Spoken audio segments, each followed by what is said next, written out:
Okay, I'm going to call the meeting to order. First thing we need to do is approve the agenda. So moved. Ryan, Ruda, and Jill. It's been moved and seconded to approve the agenda. All those in favor say aye. Aye.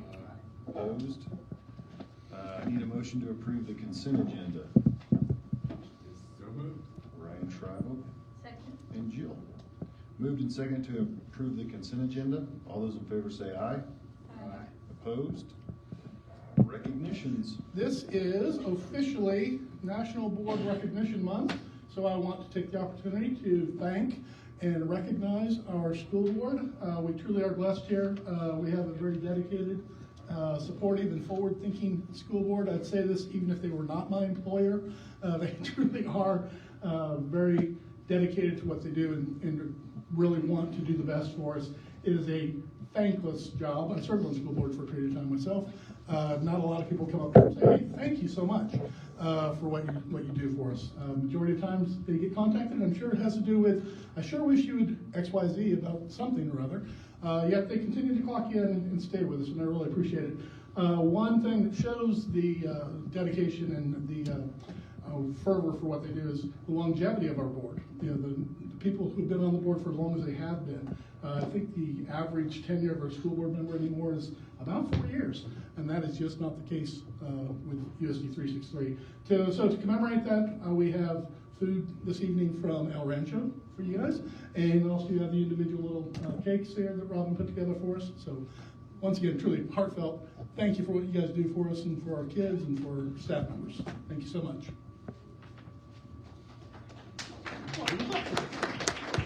Geez, I've never gotten an ovation for being a school board. We'll give you a stand up. All right, let's move to Mike and financials.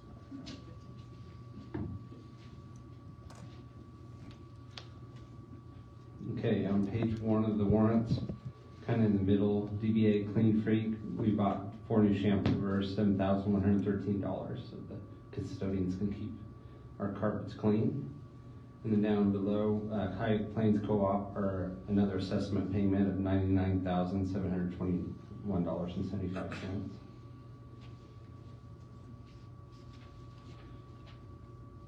And then on page 2, Tatro Plumbing replaced the water pump at middle school, $12,964.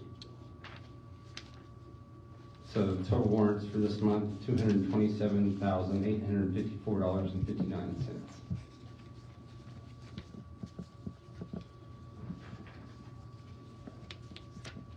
And then on page 4, our cash balances, where we expect them to be this time of year. And then same with page 5 on our expenditures. And then back behind that's the high school and middle school reports. So if you have any questions. What do we do with our old shampoos? We kind of keep them around for parts for some of the older equipment. And we don't just go out and buy ones every other month. We work really hard to keep them going. It's when they finally, as Sam always says, duct tape and chewing gum, when it's all just finally won't do it anymore, we pull the plug and finally buy some new stuff. You know, that Gorilla Tape works really good. After a while, even it breaks down. Yeah. Well, if there are no more questions, I'll entertain a motion to approve the financials at $227,854.59. So moved. Second. Jill and Ryan Ruda. Been moved and seconded to approve the financials. All those in favor say aye. Aye. Opposed? Okay, no public patron. Administrative reports, Dr. Myers. Yeah, I've got a couple 4 things to talk about tonight. The display sign. We're moving along swimmingly on that thing. And then, as is, I don't know why I ever get my hopes up on things, it was delivered way late. So we got here right before Christmas. And so rather than hurrying up and putting it together and throwing it up and making mistakes, I just told Garrett, slow down, we'll just wait. Because the final step on that is we want the welding kids to be involved in putting it into the frame that they created for it. So then we're going to come back this first week back from Christmas, and voila, the storm hit. And the last thing we wanted to be doing is carrying a 400-pound sign and slip and slide on the ice. So the plan now is we're taking it down to Tracy this week and the welding students, and it should be installed next week is the plan. And then Julie and her minion will be the people in charge of the actual programming of it, and Krisha here in the central office. So it'll be set up through our fiber, and we'll be able to put up our different messages. And probably be a little late at this point in time, but it'd be awful nice if one of our very first messages will be "Welcome back from Christmas." Nice if we were to put that on there. Second thing to talk to you about, during the December State Board of Education meeting, the cell phone task force recommendation group brought forth recommendations. It's like a different group of about 40 different people from across the state, representing a variety of different education groups and political groups, did a deep dive study on the impact of cell phones on the educational setting. And basically what they came back with were recommendations wrapped around the idea that cell phone usage in academic setting has a negative impact on engagement and also on emotional health, on social emotional health. Their recommendation came across, and there's no mandate whatsoever. These are just pure recommendations. But this is kind of like, when people say, "I'm from the government, I'm here to help." At this point, they're saying there are no mandates whatsoever, but the recommendation is that have a complete ban of cell phones during the school day. I'm not in favor of that. I'm more in favor of what we are doing currently at the high school. During academic times, the students don't have the cell phones out. But during passing period and during lunch and whatnot, that's what's going on. And I think that's fine. And according to what my resources and feedback that I've received, it's working. So I'm planning on moving forward as we are doing it, and we'll see what comes from the legislative session, because the rumor mill has it that perhaps there could be legislation that comes down the pike, and if that happens, well, then we will swivel, pivot, and we'll do whatever the law says for us to do. But if you've heard of this, they are just purely recommendations at this moment. But it's kind of like when Casey came out with a recommendation, purely recommendation to put in the shot clock this year. It's got to be a mandated thing a year from now. At least that's my guess on that one. Dr. Ruda, if you'd fill in some blanks on this next one, please. I was very fortunate. I had the opportunity to attend prior to Christmas break the Garden City Community College and KSU launching of their formal partnership. A really cool event. And when Ryan put out the invitation to it, I thought, okay, I'll go over there and sit around with about 4 or 5 other, maybe 10 people total. Jill showed up, and there were about, 100 people in that room. Quite a few people, and a heck of a lot of purple. It was really nice to see, being a K-State grad twice over. The idea being, it will be a physical location right here in Finney County, where a student could, begin their matriculation in college and graduate with a 4-year degree. That's an exciting thing, because all too often the kids will go up through a couple years of college at Garden City Community College and go east to finish their degree and then stay east, because I guess the water is wetter in eastern Kansas. I don't know. This is a great opportunity to possibly keep our kids here. Ryan, you want to fill in any blanks on that as far as what programs initially? Yeah, the initial programs that we'll be starting this coming fall will be animal science and then a general ag, with the thought being that going forward, either the following spring, following fall, start moving into secondary ed, having some discipline specific, focusing on math and science right now, physical education potentially, and then kind of long range, having some healthcare programs that we would team up with St. Catherine's to be able to have clinical rotations at the hospital, but complete bachelor's degree programs. Some of the allied health and physical programs there that K-State offers. Whole premise is being that they can actually start their degree work at Garden City, graduate, stay in Garden City, and complete their bachelor's degree. Try to retain talent, retain the pipeline here in Southwest Kansas, and then ultimately, hopefully down the road, looking at some master's degree completion opportunities as well. I think it's just a great opportunity and good forward thinking on part of by Garden City Community College and also by Kansas State University. The more we can get people used to shopping at home, the more the possibility of them staying put. And I really applaud the idea of having a teacher college right here. That'd be great. That'd be wonderful. So kudos. Final thing to talk to you about is, last week, Wednesday night, whatever, big old dump truck full of crud was backed up and dumped on our front porch when Power School announced they had a data breach. That's occurred December 18th through the 28th, and they let the world know last week. And they still don't know the depths of it. I'm not a happy camper. A year from now, we will not be with Power School. It just has happened too quickly. We learned of it, like I said, late last week. Thursday evening, they put out a letter, and we sent it out to our patrons, and we sent it out to our teachers, because we want to be as transparent as possible. Basically saying, and it was written by Power School, by the way, saying that they were compromised. They don't know who all really is impacted, but our district is. They don't know who yet, and they don't really know how yet, and they won't know till Friday, this Friday. Then they'll know. So we are turning this into our insurance, the cyber insurance, because, well, it's why we have the insurance. The letter that they penned implies that they will provide credit and identification monitoring services. We will definitely follow up on that as that becomes a reality. That's all the information I have on this at this moment. As I have more, we will definitely share it with our public. This is one of those things where you just kind of sit back and say, we appreciate the help, Power School. So all out in the open, as I have the information, we will share the information. So that's my report, Mr. Jones. Thank you. We will move to Garrett, Buildings and Grounds. Nothing further. Okay. Transportation, Sam.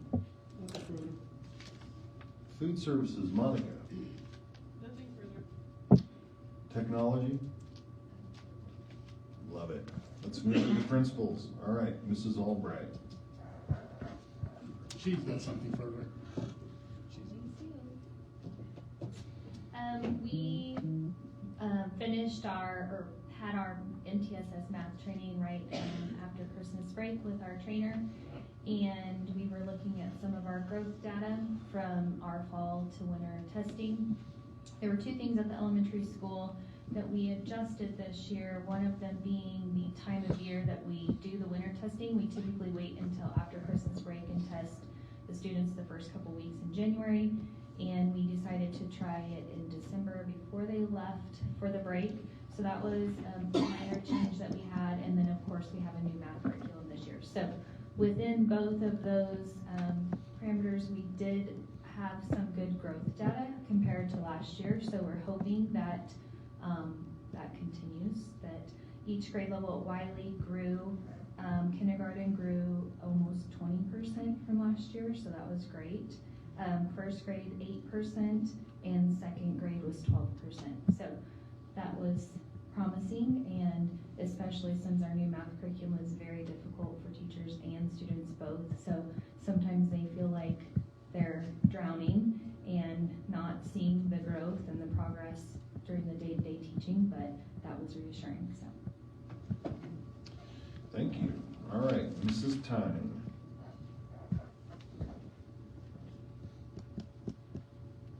That is also the focus of what I'm going to talk about, which is our AMAP data. Took a look at that at the building level and noticed a big increase from last year. So last year at this time, when we were looking at the percent of students that had made typical or aggressive growth, we were 52% of students had done that at the winter benchmark. This year we're at 67% of students, so that's a huge increase. That's 15% as a building. When we look by grade level,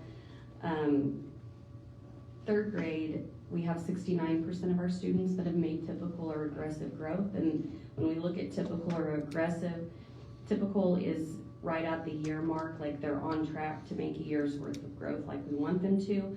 Aggressive growth would be for those we're wanting to fill some gaps. If we're going to make up some ground, we want to see that aggressive growth.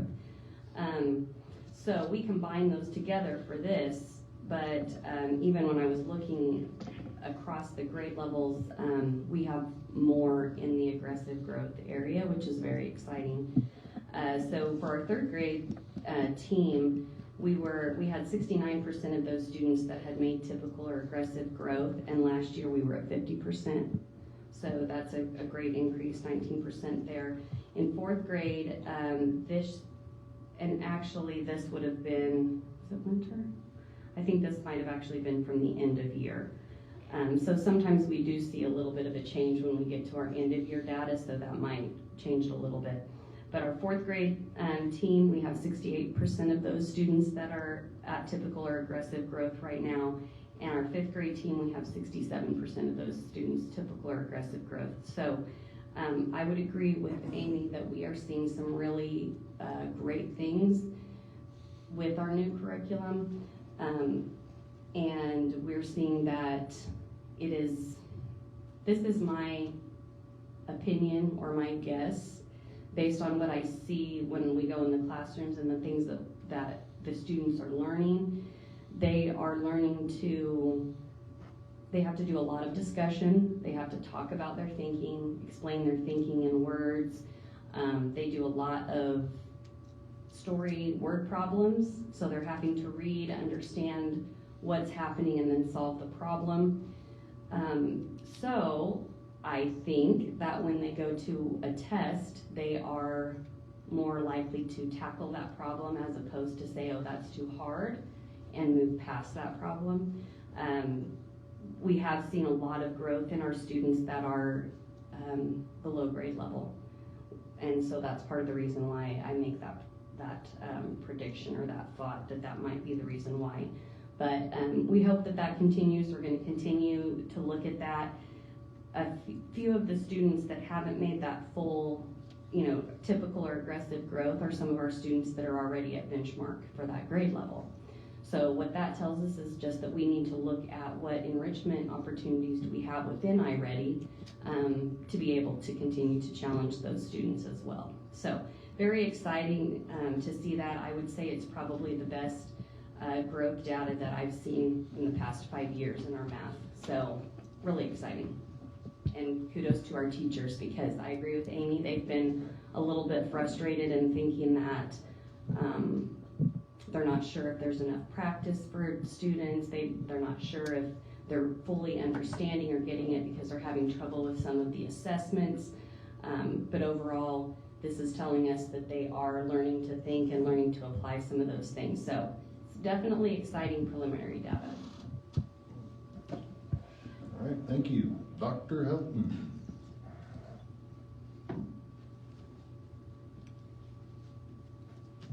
Just wanted to give you a summary of our safety drills from the fall semester. We've had 3 tornado drills, 2 fire drills, and 3 crisis drills.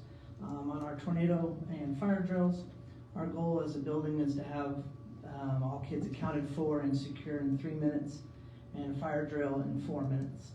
We've had that many tornado drills because our first one did not meet that goal. We had 2 tornado drills that beat that 3-minute goal by about 40 seconds. And I didn't bring the exact time, but the fire drills also beat that time, their 4-minute goal by about a minute. So making sure that we're efficient in getting that done and doing it properly, taking time to count and still beating that goal. So that's awesome. Crisis drills, we've had 3 so far. We have 1 more to get done this spring. One was a live incident.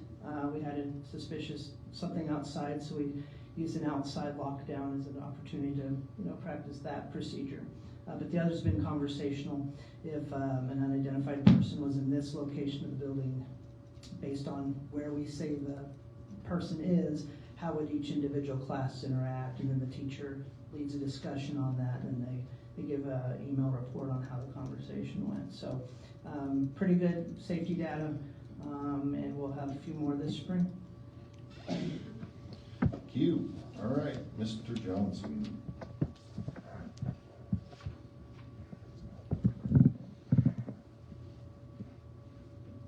Or one more thing at the high school is an alert now went out, I think Friday.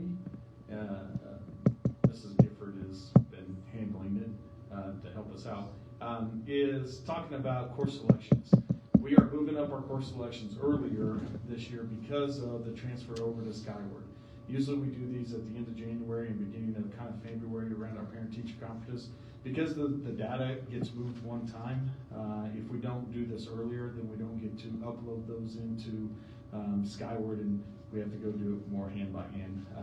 With that, then becomes a night where we need to start talking to parents about graduation requirements. And graduation requirements changed with the 2028 class, and that's the freshman class. And so some of it's a little bit different. So we'll be going through all that. We talked to all incoming, so all 8th graders came over today during our Monday morning meeting and talked with 8th grade freshmen and sophomores and juniors about next year's classes and what classes they need to look at. We are instituting an advisory system this year, and that's going to go along with our IPOS, where the homeroom teachers are actually going to advise the students on what classes they should move forward. Because one of the big things that you have to start to look at with the new IPOS is 4.5 of their elective credits have to be in the area field that they're interested in going into. So how do we meet the needs of those with all the different areas out there that they could go into? That'll be something that we have to consistently look at as we move forward. So this Wednesday, we're going to have course selection night with parents and also FAFSA workshop for senior parents. So we're going to hit everything all at one time this coming Wednesday. The FAFSA starts at 6:30, and then the course selection will start at 7 o'clock Wednesday night. All right, thank you. All right, let's move to unfinished business and individual plans of study. And Jerry and I did not calibrate on that, but it was nice to see a big part of what he's just talking about was the individual plans of study. And the first thing we have on our docket tonight is a presentation from representatives from the various buildings on the work taking place within the individual plans of study. It is a compliance portion of KESA is that each district has an individual plan of study for all students from 7th through 12th grade. It's the hallmark of our district. It's such an important part of what we're doing here that we do it from pre-K through 12. The idea being ultimately the student will have an electronic portfolio that will follow the individual all the way through, that will stress the success skills. People in society call it soft skills are wrong. The success skills that are needed for the student to ultimately be successful in whatever endeavor he or she chooses to focus as they go through life. It's not so much that we're preparing the individual to go be a XYZ in life, wants to be an optometrist, let's say. It's more so that we're helping the individual, the kid, learn his aptitude, his skills, his interests, his love of learning, whatever it is. So by the time he's finished with his matriculation here, he has the skills to go out into the world and focus on the area that he wants to do. But, like most people change their focus somewhere along the line. And our goal is the individual has the skills to shift. And so, that's wanted to bring to you the update of all the good efforts that are taking place.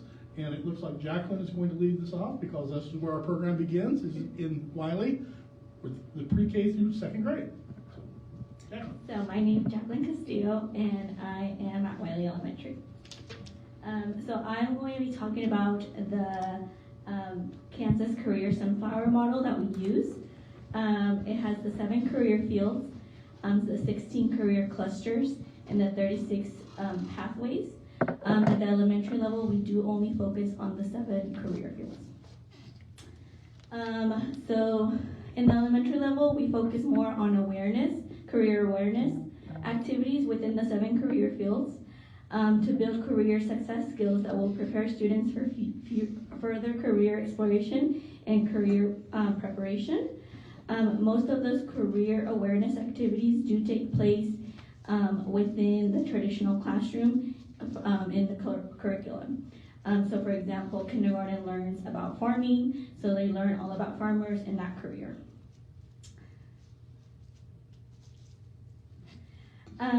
During counseling, we also focus on one of the career fields every month. Each month we focus on a career field in order to give students exposure to careers that they maybe have never thought about. So public service field is done through 2nd grade. 2nd grade teachers and students do a really good job of doing Big Truck Day for that. Health field, we have Nurse Stacy come into the classroom and explain what she does, what her job is. Agriculture, September or October, students, most classrooms do go to the pumpkin patch, as well as the barn. And then first grade does take a little field trip down to Equity Bank, and they get to tour the bank and ask the bank tellers questions about what their job is. So here is something that we are starting this year. Preschool, pre-K4, and kindergarten are implementing career tents in their classroom during purposeful play. Purposeful play is a time for them to learn through play. So here I attached some pictures. Last week we presented all these tents to them, and the teachers that were helping out got to dress up. And then today the tents went into their classroom, and the teachers did go through procedures and how to use those tents in the classroom. And then here is a little IPS newsletter that I put together. This goes out at the beginning of each month in English and Spanish. And it just has a little bit of information about what career field we are learning about during counseling class. It does have a question for them to discuss as a family, kind of like about careers. And then also our word of the month. So parents have an idea of what we're learning in counseling. And that is all I have for writing. My name is Jennifer Seaman, and I'm at Holcomb Elementary. We at Holcomb Elementary, we have focused on like the career fields and financial literacy. We use the 7 career field clusters as well in counseling class. And then during the fall semester in counseling class, we did career interest surveys, and we had the students share those during parent-teacher conferences. As well as 4th and 5th grade used Zello to kind of explore their career interests. In the spring, we're going to continue exploring the career fields through Zello and other resources. And then we're also exploring a partnership with Equity Bank to help our students learn financial literacy. We're exploring presentations on like opening accounts, how to deposit money, withdrawing money, and writing checks. We have talked with Mary at Equity Bank about having students being able to sign up for savings accounts, and then having the option once a month or maybe twice a month, having them be able to deposit money at the school, and then that money would go to the bank and go into their their savings account. This option also presents us the opportunity to possibly have our 5th graders have a job as the bank tellers. But this part is currently on hold because Equity Bank has to get the proper regulations in place to have a bank in the school. So we're kind of on hold with that, but that's kind of where we're leaning towards with financial literacy.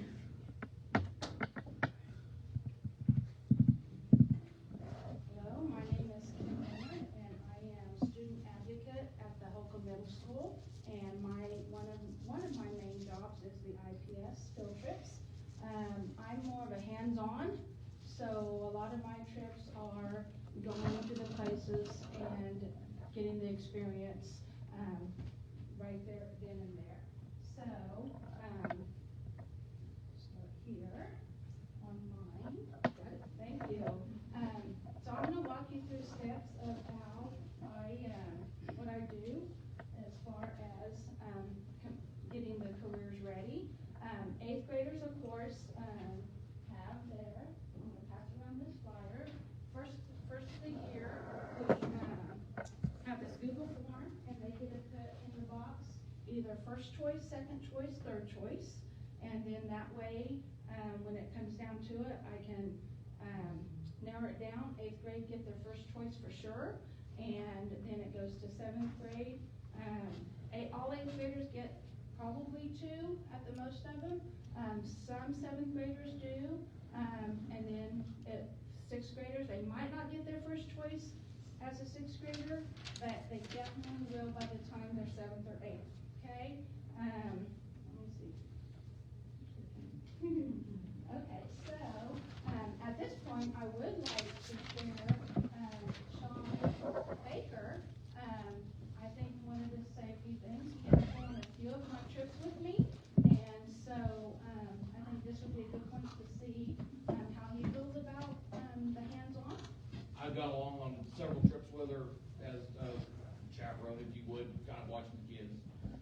presented at one of our groups for the ag mechanics. I'm an independent mechanic. Just brought the transmission out of the combine up, showed the kids my truck, all my tool stuff, and handed them water tools to tear it apart. They all seem to enjoy it a lot, and I think she's doing a really good job. Any of the kids that don't know what they want to get into, it lets them experience, different things. Hey, this is what I want to go into, but they have no idea what it is. They can look at that and be like, hey, that's really good, I want to do it, or never mind. And I've seen both in both the trips I've gone with, that some of them they like, some of them they don't. So I think she's doing a really good job, and I think it's good for the kids that have no idea what they want to get into in the future. All right. Once I get the schedule made, and as that shows, I share it with Dr. Helton, and he approves the list, because sometimes I don't always know which students might not should be together and things, so he helps going by the list. Next they get an agenda, and he gets to approve the agenda, and I try and be versatile when I do them. The one I'm showing you is like the agriculture. You might recognize a name on there, and I try and get the community involved, and like we have Pfeiffer Farms, you'll see on there. I try and get a variety, because you never know what field goes in debt on what type of agriculture the kids are interested in. Same like with the vet field trip. I never know for sure what type of vet they're really wanting to, so we do Brookover for the cattle part of it. We do the zoo for that type of animal. We do the regular vet. So I try and be very versatile. Same with the agriculture or architect department. I don't know if you're wanting to build the bridges or if you're wanting to design the bridges. So I try and give them a versatility with that. Okay, then, of course, we have to have the parents' permission. Let's see, did I check everything off there? So far, we have this year. I have 8 more lined out. The ones coming up, there's 2 or 3 of them are just going to be like a half a day. I try not to expand too far from Garden City and try and get the whole area involved there. And we did have one special one. For an example, I had 9 students that all they were interested in was the sports field, either coaching or athletic director, something just in the sports. They did that field trip last year. So I keep it similar, and there's a few changes. If I didn't like where we went somewhere last year, I'd change it up. But for the most part, I want them to experience something else. They could not give me another career they were interested. It's sports somehow, and that's it. So we did a special one, and Chad at the high school helped, and they helped on a football game day. And they were really, 4 out of the 9 were just shocked of what all goes into setting up for a football game. So they didn't realize all the contacts and everything that had to be done. So that was a really good experience I felt for them, and that was my special one to try and get them outside of experience all of the sports without having to do the same one they did the previous year, because I felt like they learned a lot from that first one. Of course, next then we have to get the parents' permission, and so that's just a slip on what I send out for the parents. Let's see, if there's 12 or more, that's when I call an 8th grade parent student to come in. I know I've had a wife from one of you go with me, and so I try and get the parent, an 8th grade parent or somebody that is related in that field, because in our down driving time, I want for them to get to experience what they have to share with us. Okay? What else? I went through that. Sometimes, like a dentist, there's 2 or 3 different places to go to, but it's kind of short and sweet. And so we'll go to like Main and Palmer. That's my next one coming up. And the orthodontist is coming to Main and Palmer to meet with the dentist there. And then we're going to go to the dental surgeon. That's not going to take all day. So on those kind of days,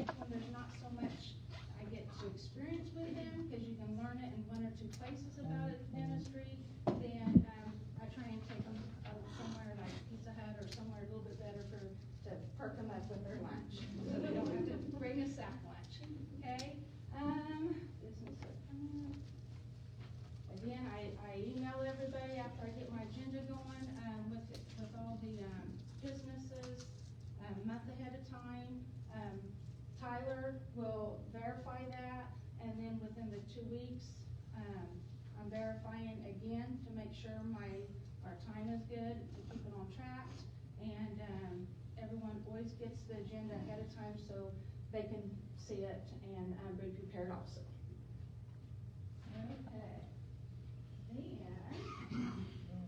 Okay, another thing, I'm a giver. So, on our field trips, I love to show my appreciation to those that they took their time out for us.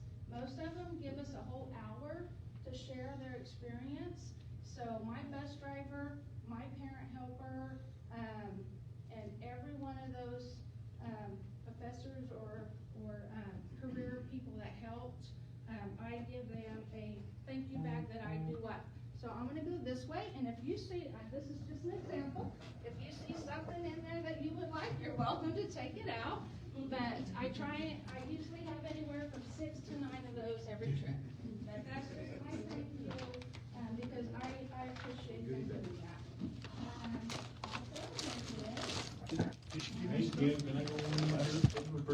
She gave me something. And you took it. Okay, I'm telling you. So, last year, I don't know why, I probably shouldn't have put the amount up there, but I know it was over that.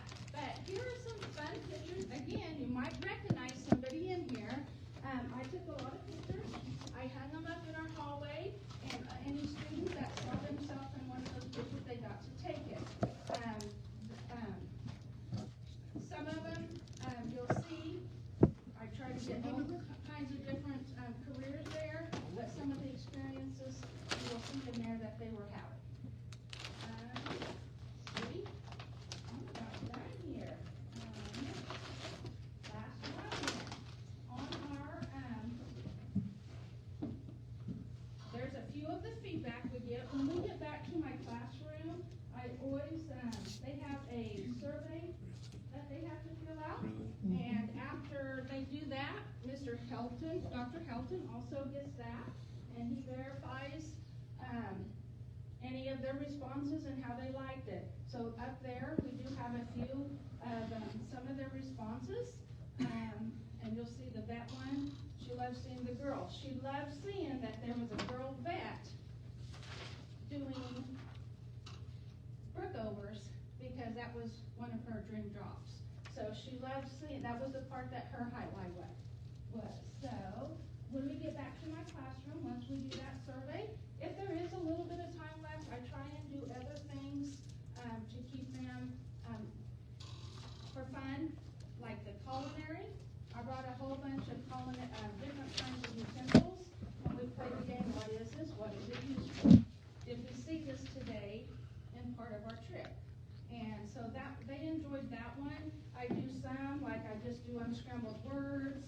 I do some where they do the crossword, just extra things. Some of them they take home, and I feel like that helps them talk to their parents about it, and if they can bring the paper back. If they do, then I have a little gift bag thing that they pick out of it. Might be a pencil or eraser or something like that. But that gives them something to communicate when they get home about that field trip. So, I don't know, did I miss anything? I think we're good. Okay. For the high school, Mrs. Bowler and I are here to talk about what we're doing up at the high school. We're going to talk about how we focus on helping students discover themselves first. Mrs. Bowler is going to talk about showcases that they've gone to this year. And then I'll talk about job shadowing, work-based learning, and then like Mr. Johnson was talking about our advisory system that we're starting this year to just help students be strategic with their course planning. So one of the things that's new at the high school this year are the Western Kansas Career Showcases. That's not necessarily new to this area, but it's something that we're taking students to. So there are several showcases all throughout the year, really, about 8 of them that are situated in different towns throughout Western Kansas. And we have taken, or we will, at the end of the school year, take kids to 7 of them. It would have been 8, but one of them was on a day we didn't have school. So So at the beginning of the year, sophomores through seniors had an opportunity to sign up for, they have to go to at least one, but they can choose to go up to 3. So they signed up for these different showcases, and then we are able to take them to learn more about some of these jobs. So at the showcases, what happens is that there are probably upwards of maybe 20 different companies that are there to talk to the students about what do we do at our company, what are some of the jobs you can have, how can you get here? And it's not just like the typical things that everybody thinks about, right? So like with BTI, they come out and it's not just you come and sell tractors or you work on tractors. They also bring in like their communications people and their HR people and show kids that you like to graphic design. We need communication people to graphic design or design our flyers or whatever it is. Some of the kids were really interested to learn that some of these larger feedlots, they need nurses on staff because people get hurt all the time. So they're exposed to careers that maybe they never knew existed before, or at least careers in places they didn't know it was going to exist. And so the whole idea behind these showcases is that kind of like this, they talk about start here, stay here, right? So it's kind of in line with what the college is doing with K-State, having these kids start out here in Western Kansas and stay here, okay? Because they're showing them there are opportunities for really good jobs, and not just jobs, but careers out here. So we've been taking these students throughout the course of the year to these different showcases. We leave probably about 8 or so in the morning. Usually they're done about 2:30, and then we head on back, and they have been able to talk to these different, like I said, employers, and then there's also different colleges that come out and send representatives to talk about what their programs are, what their scholarship opportunities are, and things like that. So it just really helps open up their frame of reference for what is offered out here. Here you can see just some of our students talking with these different employers. So usually how it's set up is you can see like in a gymnasium, and they rotate to different stations, and there's usually probably 2 or 3 different companies at each of these stations, and they each talk to the kids about what it is that happens there. This most recent one, we were in Sublette for a showcase that was just focused on education, so it looked a little bit different. They had just a speaker come in and talk with them, and it was really interactive and really fun. And this next one coming up will be focused on just jobs in healthcare, but again, it'll be more than a doctor and a nurse. They'll probably have, or at least at some of these, they've had like tech department people come in and talk to them and talk about like accounting and billing, and maybe not the fun things, but some of the things that the kids are interested in and could potentially go into. And then just overall, we'll keep our goal and our vision for the students as they go throughout their 4 years. So like freshman year is like a discovery year, working on, or them discovering their learning styles, personality traits, career interest inventories, emotional intelligence, things like that their freshman year. They'll also start in that seminar advisory system and talking to their teachers about what pathway they want to take in their CTE courses, doing all of that early their freshman year, and then moving to their sophomore year. After this year, they'll just have to sign up for one of those career showcases, and that will be their sophomore year. But also giving them time to explore colleges or certifications that they need for whatever career path they're choosing. And again, just staying in that advisory system to help them choose the right courses during their high school career. But then when they move on to their junior year, we're working out details to get them to start job shadowing. When we don't know what that looks like yet, it could be a lot of different things. So we're figuring out what's best for us at Holcomb High School with that. But they can go on college visits their junior year, and again in that advisory system. But once they get to like their junior year, they're starting to talk with their advisors about like dual credit courses they could take through Garden City Community College, and those CTE courses that we offer. And then same with their senior year, just talking to them about dual credit courses that they can take with no time constraints or location. Some of our seniors have gone and taken classes on campus at the college. The fall semester and even the spring semester, we have a couple that are trying that out. And then, so more CTE courses, college visits, but then work-based learning too. Mrs. Wickwar handles all of that, but they can, the last 2 periods of their day, they can go and work at their job. And it has to be tied to like what they want to do with their future career, but they make it work and they can sign up for that their senior year. So that's all part of it. And that's all we have. Does anybody else have anything they want to add? Okay, I think we're all done here with our IPS. And so as you can tell, I mean, there's a great amount of work taking place on this, and very nice job, very comprehensive approach, and I think our students will be so much better off once, I mean, we're doing this already, but a student will come all the way through our system, will have a really good idea of what he or she wants to do, and will have the skill set needed to do it. So, thank you very much. Nice to meet you. Thank you. All right, we'll move to district strategic plan work. All right, as you're well aware, we've been working on this for a while now. The idea being to build a 5-year district strategic plan that will survive the current leadership. It needs to be the plan of the community. It cannot be the superintendent's plan, it cannot just be the board's plan, it needs to be the community's plan. And so I met with Dr. Carlin, who will be facilitating this work. I met with him last Friday, and you have in your spot a timeline put together for you. The next thing that will occur is not this Thursday, but next Thursday. We have our first community focus group meeting. It begins at 5:15. The actual meeting itself, a meal will start at 5, and then the beginning of the state of the district. And Steve said, talk for 15 minutes, no more. So I'm supposed to start at 5:15 and be done at 5:30. So I will stick to that. Basically, he's going to walk through a process of the surveys that we got put out to a variety of people. We had 242 or 244 returns, which is great. That's a really good return. Rich data that we'll be using to propagate this work. So this week, a letter will be going out to invite the community focus group members.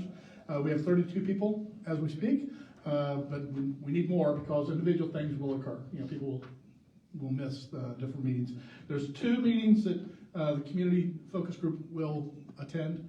One is January 23rd, the other is February 3rd.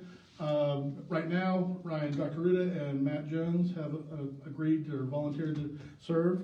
We can have all 7 board members on it. The question is, well, not the question is, the reality is, if 4 board members choose to be on the committee or show up at any one of these items, we just have to have an agenda. That's all. It's no big deal.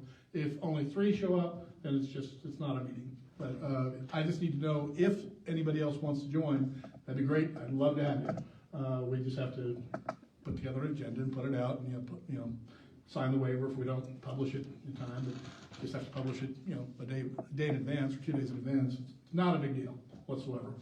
Not going to put your thumbs in a press at this moment, but we will follow up and see if people want to participate as well. So that's what's happening. I'm real pleased with where we are at this moment.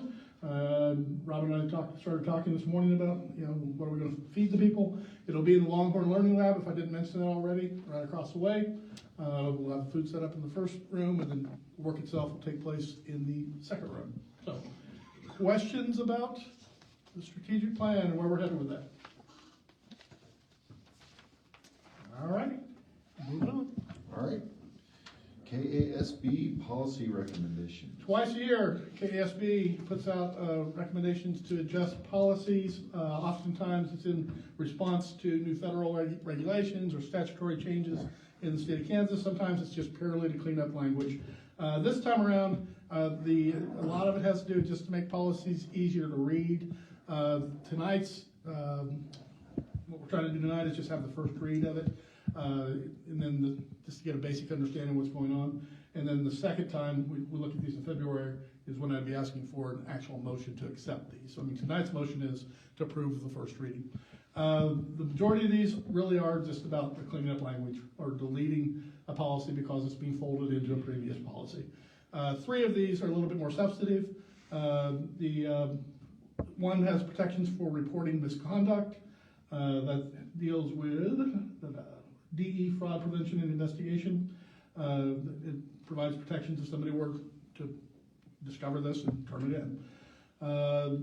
Another one, DFAC, Federal Fiscal Compliance. I guess they being the federal government, made all sorts of policy changes, and so this aligns with the federal grant guidance.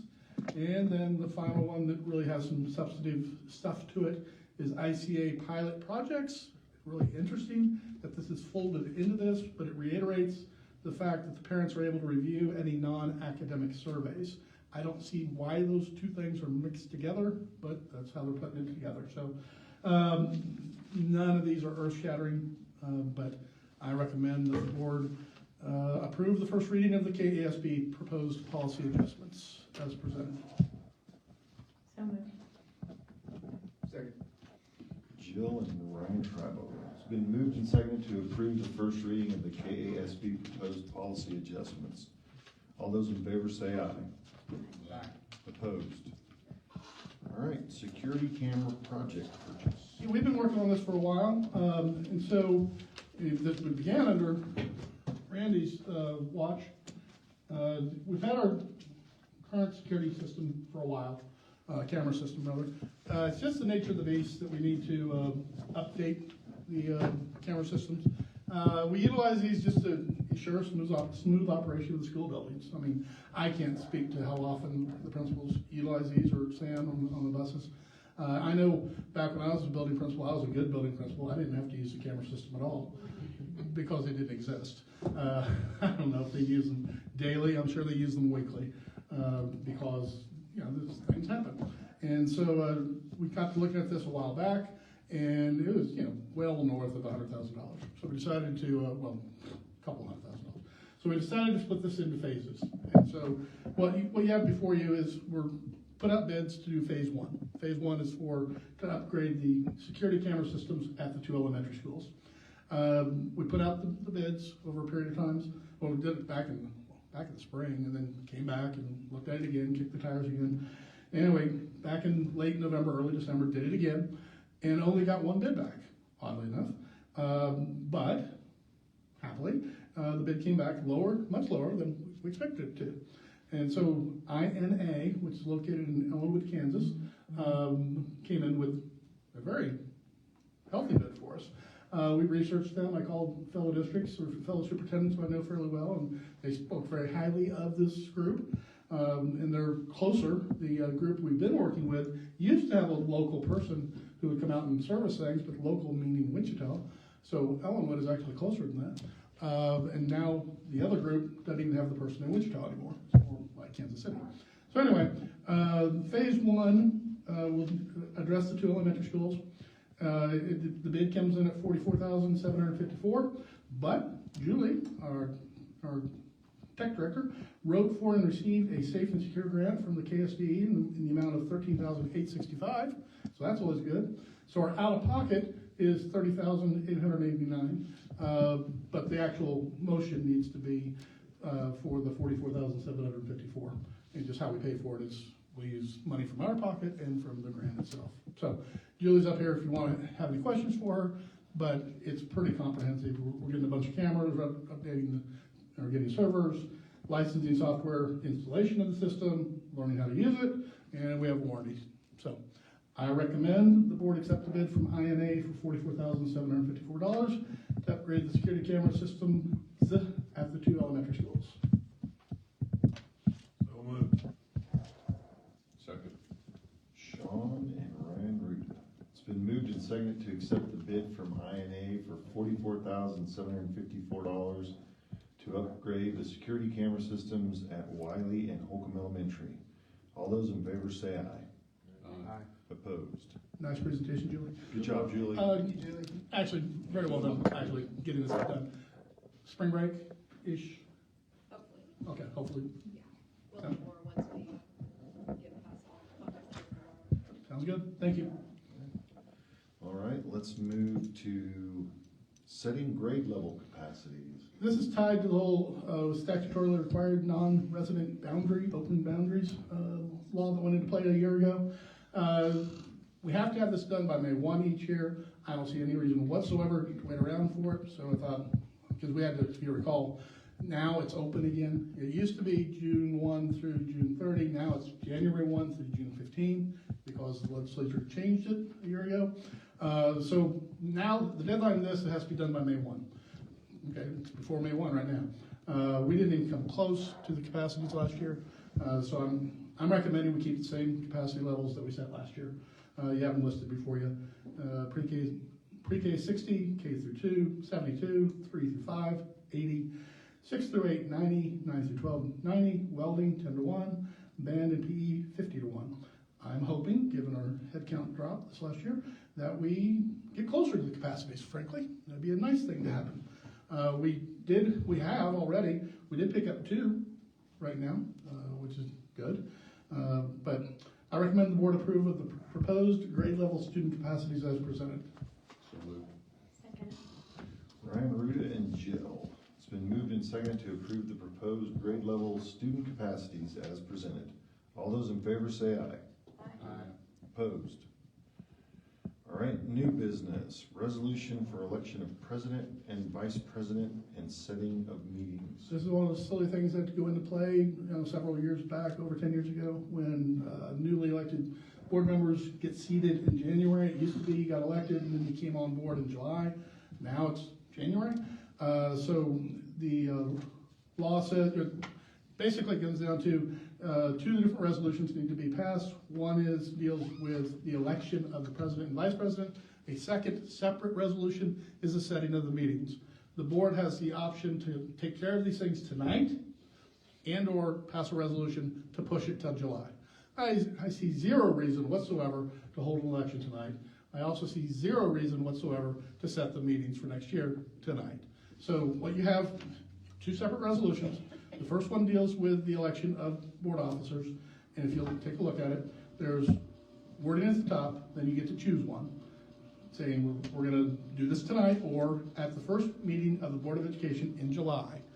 I recommend that you pass the resolution with the second choice as far as setting the meetings in July. And we'll do these as separate resolutions, Mr. Jones. Recommend the board pass a resolution to hold the election of officers during the first July meeting. That's a unanimous. Ryan and Sean have been moved and seconded to pass a resolution to move setting the meetings to July. All those in favor say aye. Opposed? And the second resolution in the same manner is the setting of the meeting dates to be done during the first meeting in July. So moved. Second. Ryan, Ruda, and Sean moved and seconded to pass a resolution to set the meetings in July. All those in favor say aye. Opposed? All right, 25-26 school calendar. All righty, we took the proposed school calendars to a vote right there before Christmas. And in the all-time closest vote I've ever been involved with a school calendar, calendar A bested calendar E by a vote of 40 to 38. They are very similar calendars. Calendar A, first day of school for the kids is Tuesday, August 19, and on November 10 is a professional learning day. In calendar E, the student's first day of school is one day later, Wednesday, August 20th, and that there is no November professional learning day because it's baked into the August date. Calendar A1 with 40 votes. The way the whole system works here is then that information goes back to the calendar committee, who then makes a recommendation to me, and then it's my recommendation. Then I take that and recommend to the board, and then the board makes a decision. So I recommend the board approve of calendar A for the 25-26 school year as presented. So moved. Second. Jill and Ryan Schreiber. It's been moved and seconded to approve calendar A for the 25-26 school year as presented. All those in favor say aye. Aye. Opposed? And now the next calendar committee meeting, which is February 6th, we are looking at 3 calendar options for the 26-27 school year. The 3 calendar options we're looking at this moment is a corresponding one with the one that you guys just passed. Then also a second one, which is very similar to A, with a week off at Thanksgiving. And then a third one, which is a hybrid, which has all Mondays off in October and March, where we put all of the parent-teacher conferences and professional learning days on those Mondays. It'll be interesting to see what comes about. The plan is we're going to work those 3, and then by the time we're finished in the next 2 meetings, we'll be done with that. So when we come back next year, November, December-ish, we'll have the votes, and we'll just run the same process like we did this time. And we'll have the votes and be ready for you guys to take action on those in the December or January board meetings. So 20 minutes, principals as needed. Okay. All right. The donation. Oh, let's do that. Let's do a donation. You're jumping ahead. This is my meeting, you know. Got on that train. Yeah, Football to go watch. Cal back. Oh, sorry. We continue to have a very supportive community. This month we have a donation from Tyson in the way of $500 to be used to help stock the Horns for Hope food pantry. I think it's a wonderful thing. The largesse helps us to help provide food for our more needy families. So I recommend the board accept the cash donation from Tyson. So we're Second. Ryan, Ruda, and Jill. It's moved and seconded to accept the cash donation from Tyson for $500. All those in favor say aye. Aye. Opposed? All right, so 20 minutes. 20 minutes, okay. How about we go into executive session for 20 minutes with Dr. Myers and principals as needed at, let's do 7:10 for 20 minutes. You have real food you gotta get. So moved. Second. Jill and Roy. Just enchiladas and, yeah. You get it?